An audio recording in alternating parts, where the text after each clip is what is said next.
have been some recent tests that I have had to, well, they've been huge gifts, to be honest. I mean, just this last year has been a real test for me, and that was when I did the movie LA Confidential. And so much focus and attention and spotlight was put on that film, and then on me. All this time being an actress or anything, anytime they stuck a microphone in my face like this,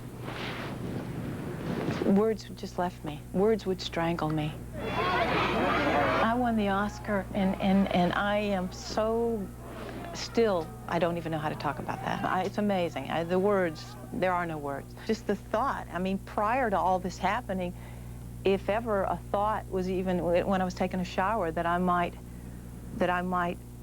for some reason, win and have to go on the stage and say anything, I'd just break out in sweat. 221. Dan Cox from Variety. 4 years ago, you were struggling. You come up against that fear and say, okay, I'm scared, but I'm going to do it afraid. And that's where I've come to in my life. I'm scared, but I'm going to do it afraid. And you know what? It's helped me. People have seen me shaking on a stage, in an interview. They've seen me. And I was always so terrified that they would see me. Alec has seen a great change in me since we were first together. I think he was baffled by it. I think he didn't really, I think he wasn't sure it really existed. I think it was very hard for him to understand my being, well, stricken at times. Because I think he says, look at you. What? You've been an actress? What? I mean, you've been, you know, you do this, you do that, you've flown all over the world, you've done this, you've been in front of the camera and everything. So it's very difficult for spouses or for family members to understand and to have patience with this, and really gentle patience with this. I didn't find many people in my life to have patience with this at all. This is not a trivial condition.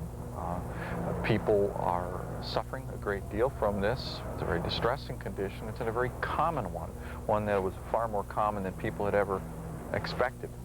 At the same time, however, it's also one of the most treatable psychological or psychiatric disorders today. Most of the psychological treatments, the cognitive behavioral treatments, are finding at the end of 12 to 16 weeks of this sort of treatment, sometimes shorter, that 80 to 90% of the people will often experience cessation of the panic attacks, reductions in their fear of panic, reductions in their anxiety sensitivity, reductions in their avoidance. Similar types of findings have also been accomplished in pharmacologic trials, where certain medications were able to suppress the panic attacks at roughly equivalent rates. So this is clearly one of the success stories, and people who are suffering from panic disorder have all the reason to hope that they can get this thing under control.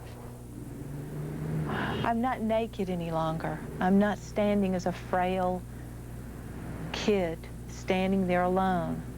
You know, I've been heavily clothed, and I've had so much help and so much guidance. I challenge myself with this beyond, because, you know, when I take my last breath, it's not going to be because I am having a panic attack. That's for damn sure.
You know, there's a story that a lady handed me, and I don't have the paper with me. I should have brought it with me, but it's about someone asking if someone giving someone an assignment to go to war with fear or go to battle with fear.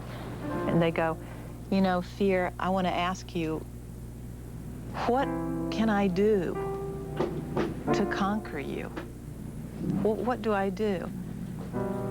And fear took a deep breath and said, well, my two strengths are, I get in your face and I speak very loudly. She says, well, how do I conquer you? And fear says, the only way you can conquer me is don't do what I say. And that made so much sense to me. So every time